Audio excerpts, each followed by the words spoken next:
The op-ed that I wrote yesterday is titled "The GOP Now Stands for Trolls, Vigilantes, and Death."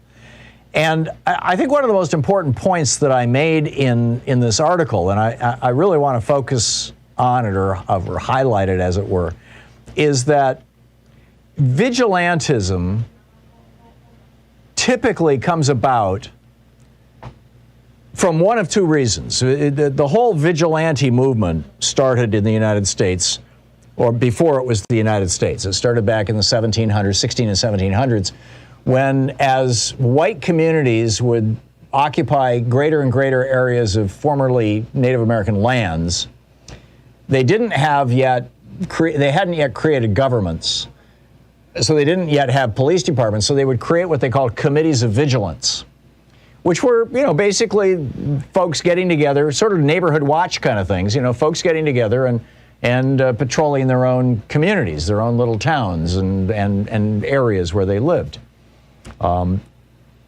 That pretty much went away after the Civil War. After the Civil War, the old slave patrols in the South got folded into the state militias, what we now call the National Guard, and also the slave patrols also got folded into the police departments of the southern states, which explains a lot.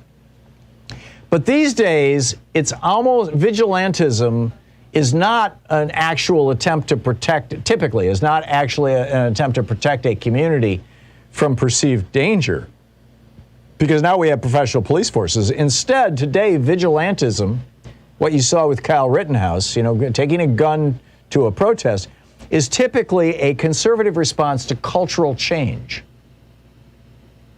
Conservatives, by definition, don't like society changing.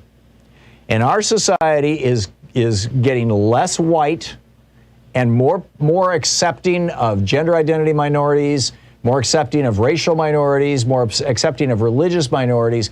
And this is something that white supremacists just can't tolerate or won't tolerate.